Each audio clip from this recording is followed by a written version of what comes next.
नुकतीच बारामतीची पोटनिवडणूक झाली आहे आणि आपण बघितलंय की राज्यामध्ये तीव्र दुष्काळ, काही ठिकाणी चाऱ्याचा प्रश्न निर्माण झालेला आहे, तर काही ठिकाणी जनावरांच्या पाण्याचा प्रश्न निर्माण झालेला आहे.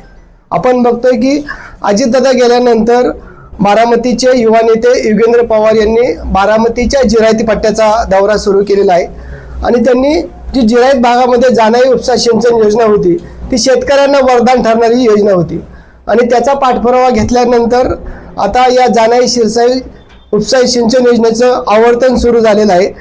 स्वतः युगेंद्र पवार आपल्याबरोबर आहेत, आपण त्यांना विचारू. एकंदरीत दादा, आपण जी हा पाठपुरावा केला होता त्याला यश येताना दिसतंय. साधारण 16 तारखेला मी आणि माझे सहकारी आम्ही सिंचन भवन पुणे इथं आम्ही गेलेलो, कारण जानाई सिरसाईचं पाणी सुटायला पाहिजे होतं पण ते सुटलं नव्हतं. त्याचा एक आढावा घ्यायला, पाठपुरावा करायला आम्ही सगळे तिथं सिंचन भवनला गेलेलो. 16 तारखेला आम्हाला तिथं सांगण्यात आलं की सिरसाईचं पाणी 22ला सुटेल, ते त्यांनी सोडलं, आणि जानाईचं पाणी हे 27ला सुटेल, ते 29ला सकाळी आलं, 28ला रात्री, 29ला सकाळी. तिथल्याही अधिकाऱ्यांचा मनापासून आभार मानतो, कारण त्यांनी आमच्या विनंतीला मान दिला आणि ते पाणी त्यांनी तिथं सोडलं. हा एक आमचा तिथं प्रमुख मुद्दा होता. दुसरं म्हणजे जे दादांना करायचं होतं, नीरा करा नदी जोड प्रकल्प, मुख्यमंत्री साहेबांनी आता बजेटमध्ये त्याची घोषणा पण केली, पण तिथं कुठलाही निधी उपलब्ध करून त्यांनी दिला नाही. त्याच्यासाठी आम्ही तिथं गेलेलो त्याचा पाठपुरावा करायला की लवकरात लवकर हे झालं पाहिजे, त्या योजनेवर निधी पडला पाहिजे, ही आमची तिथं मागणी होती. आणि तिसरं म्हणजे जे जानाईची बंद पाईपलाईन आहे ते काम कुठपर्यंत आलंय आणि ते कधीपर्यंत संपेल ह्याचाही आढावा घ्यायला आम्ही तिथं गेलो. हे सगळं बघितल्यानंतर आमच्या लक्षात आलं की अजून भरपूर मुद्दे आहेत जे तसेच राहिलेत. दादा आपल्यामध्ये असताना हे सगळे गोष्टी आपोआप व्हायचे. आपल्याला तिथं फार लक्ष द्यायची गरज पण नव्हती, कारण दादा असताना चुटकीसारशी कामं व्हायची.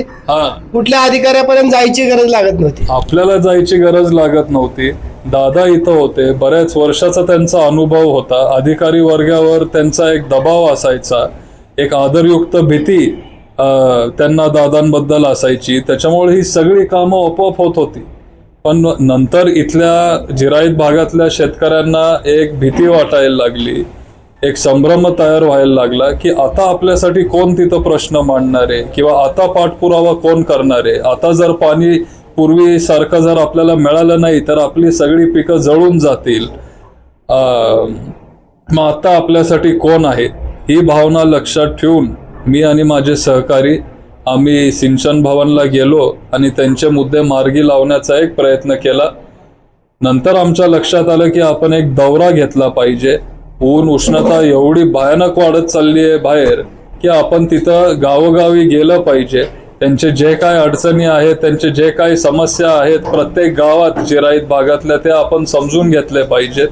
आणि परत एकदा आपण सिंचन भवनला गेलं पाहिजे किंवा जल जीवनचे जे सगळे अधिकारी आहेत त्यांना आपण भेटलं पाहिजे आणि डिटेलमध्ये हे ह्या दौऱ्यातून जी काय माहिती आपल्याला मिळेल ती आपण त्यांच्या समोर मांडली पाहिजे आणि पाठपुरावा तो आपण केला पाहिजे. आपण बघितलं एकंदरीत की कायम हे 33 गावांचा प्रश्न यायचा आणि अजितदादांनी 24 तारखेच्या सभेमध्ये सांगितलं होतं, बारामतीच्या कणेरीच्या सभेमध्ये, की मला हा जिरायत शब्द पुसून काढायचा आहे आणि म्हणून आपण करा आणि निरा योजना आपण करतो 1000 कोटीची.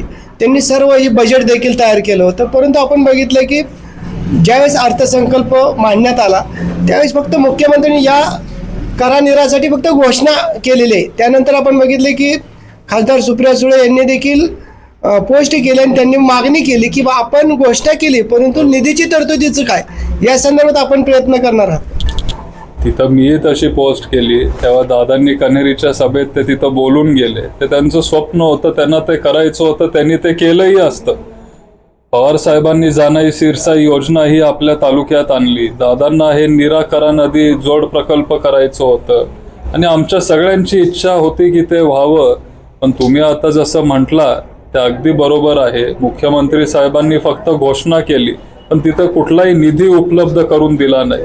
मी लवकरात लवकर त्यांची वेळ घेणारे, त्यांची वेळ घेण्याचा प्रयत्न करणारे आणि त्यांना विनंती करणारे सगळ्या बारामतीकरांच्या वतीने की जे अजितदादांनी 1000 कोटी बजेटमधून ह्या योजनेसाठी शिल्लक किंवा बाजूला काढून ठेवलेले ते तो सगळा निधी त्यांनी ह्या योजनेला द्यावा आणि लवकरात लवकर हे निराकरण जोड प्रकल्प हे काम त्यांनी सुरू करावं. आपल्यावर आरोप केला जातो की 2029ची निवडणूक डोळ्यासमोर ठेवून आपण हा जिरायती भागाचा दौरा करता, काय सांगा? नाही, मी पूर्वीपासून आता ह्या भागात फिरत आलोय. शरयू फाउंडेशन ह्याच्या माध्यमातून आपण शेतकऱ्यांना हजारो विहिरी खोदून दिले, आपण ओढा खोलीकरण केलंय, तलाव खोलीकरण आपण करत आलोय. गरज पडली तेव्हा आपण इथल्या शेतकऱ्यांना टँकर सुद्धा आपण दिलेत. ही सगळी कामं आपण करत आलोय आणि 29 असेल किंवा 34 असेल हा सगळा पुढचा विषय झाला. अजून त्याला बराच काळ जायचं आहे. 3-3.5 वर्ष अजून राहिलेले आहेत. खूप काय होऊ शकतं या 3 वर्षामध्ये. एकाच वर्षात जर एवढं सगळं काय होऊ शकतं आणि एवढे गोष्टी जर बदलू शकतात तर पुढच्या 3 वर्षांनंतर काय होणार आहे हे आज कोणीच सांगू शकत नाही. आपण बघितलं की बारामतीत अजितदादा पुन्हा होणे नाही, परंतु आपण बघितलंय की आता अजितदादांचे जे विमान अपघात झाला, अनेक वेळा सांगितलं गेलं की ही अपघात नव्हता, घातपात होता. नंतर सांगितलं गेलं ही काळी जादू करण्यात आली आणि आता वेगवेगळे आरोप करण्यात येत आहेत. म्हणजे नागरिकांमध्ये संभ्रम निर्माण करतायत असं वाटत नाही तुम्हाला रोहित पवार? तो आता त्यांचा प्रश्न आहे, तुम्ही त्यांना विचारायला पाहिजे. आता बघा, मी त्यांच्या एवढं खोलात गेलेलो नाहीये, पण मी तिथं सुरुवातीला पोचलो. जर कोण तिथं 5-10 मिनिटात पोचलं ते मी होतो, कारण मी इथं बारामतीत होतो. ते सगळं मी स्वतःच्या डोळ्यांनी बघितलेलं आहे. त्या दिवशी विजिबिलिटी कमी होती का? ती विजिबिलिटी कमी होतीच, कारण साधारण 8:35ला मी घराच्या बाहेर पडलेलो. मला पिंपळीचं जे विद्याप्रतिष्ठान आहे तिथं एक कार्यक्रम होता आणि तिथं साधारण 9 वाजता पोचायचं होतं. थोडं एक 10 मिनटं आधी आपण गेलं पाहिजे, त्याच्यामुळे एक 8:50ला मी तिथं पोचलो. तिथंच पोचल्यावर मला फोन आला की अशी एक दुर्दैवी घटना घडलेली आहे. पण तेव्हा असं सांगण्यात आलं की विमानाचं क्रॅश लँडिंग झालंय. मला वाटलं विमान घसरलं असेल किंवा काहीतरी असं झालं असेल, असं काहीतरी होईल हे तेव्हाही माझ्या डोक्यात आलं नव्हतं. पण आज मला सांगता येणार नाही. चौकशी चालू आहे आणि हा सगळा चौकशीचा भाग आहे. पण असं वाटतं की तो अपघातच असू शकेल. पवार साहेबांनी पण पहिल्याच दिवशी एक प्रेस कॉन्फरन्स घेऊन तुम्हाला सगळ्यांना तेव्हा त्यांनी सांगितलेलं होतं की हा एक अपघात आहे आणि मलाही आत्ता तसंच वाटतंय. पण शेवटी हा सगळा चौकशीचा भाग आहे. DGCA असेल किंवा CBI, CID हे सगळे AIB हे सगळे चौकशी करतायत. जो त्यांचा फायनल अहवाल येईल, जेव्हा त्यांचा शेवटचा रिपोर्ट येईल, तिथं आपल्याला सगळ्यांना समजेल की नक्की काय झालंय. पण पारदर्शक चौकशी झाली पाहिजे, सखोल चौकशी झाली पाहिजे. अपघातच आहे असंही आपण सांगू शकत नाही चौकशी झाल्याशिवाय. त्याच्यामुळे चौकशी ही झालीच पाहिजे, ही आमच्या सगळ्यांची इच्छा आहे. पण थोडा वेळ आपण त्यांना पण दिला पाहिजे. ते पण त्यांचं काम करतायत आणि लवकरात लवकर ते त्यांचा रिपोर्ट आपल्या सगळ्यांच्या समोर मांडतील ही अपेक्षा ठेवतो. आपण बघितलं की अजितदादा गेल्यानंतर जी मोठा धक्का बसला ती पवार साहेबांना.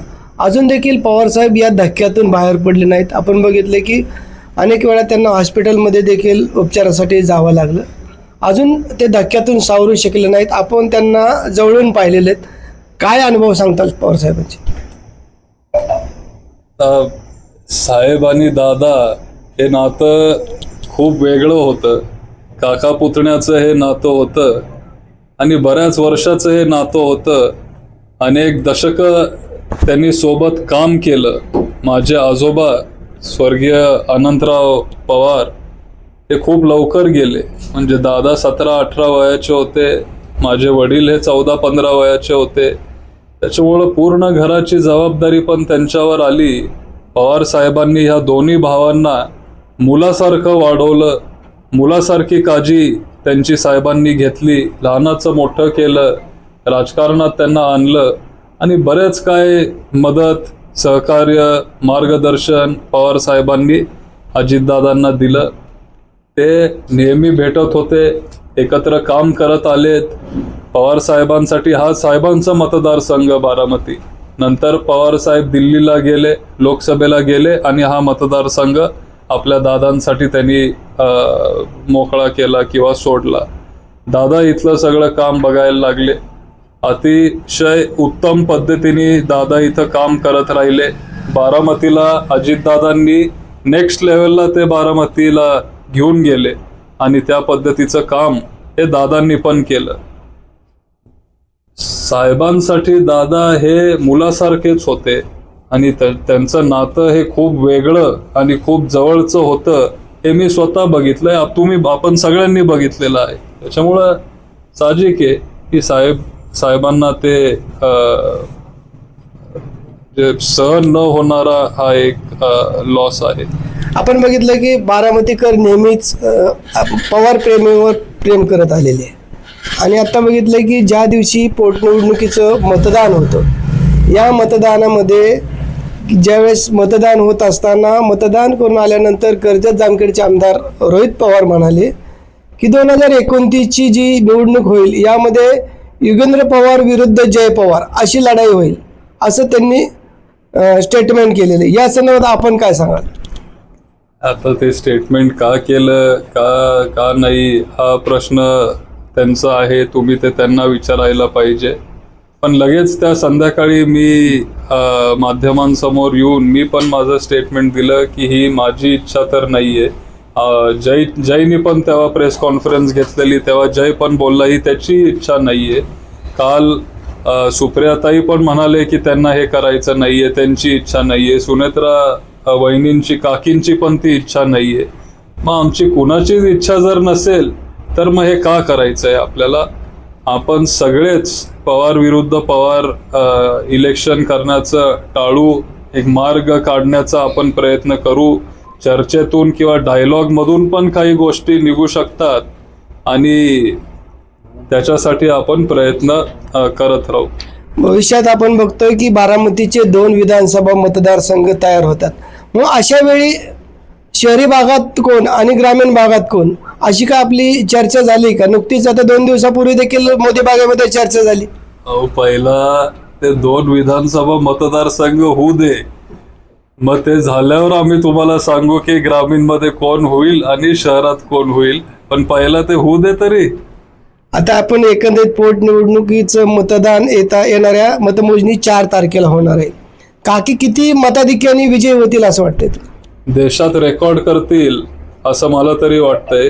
कारण दादांचं काम ह्या तालुक्यात खूप जास्त होतं, खूप मोठं काम दादांनी केलेलं आहे आणि बारामतीकर एक दादांना श्रद्धांजली म्हणून तिथं बाहेर मतं द्यायला ते तेव्हा पडलेले. आणि 2,24,000 मतदान झालेलं आहे.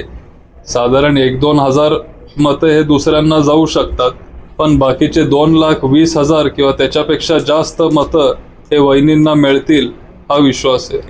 या निवडणुकीला देखील आपल्याला पाहायला मिळालं की एकंदरीत जे गाव पुढारी असतात, हे गाव पुढारी प्रत्येक मतदारांपर्यंत पोहोचले गेले नाहीत आणि त्यांची मतदारांना वोटिंग स्लिप असते, म्हणजे मतदान पत्रिका असते, ती दिली गेली नाही आणि मतदारांमध्ये संभ्रम निर्माण झाला की आपलं कुठल्या मतदान केंद्रावर मतदान आहे, ह्याच्यामुळे देखील मताचा टक्का घटलेला आहे.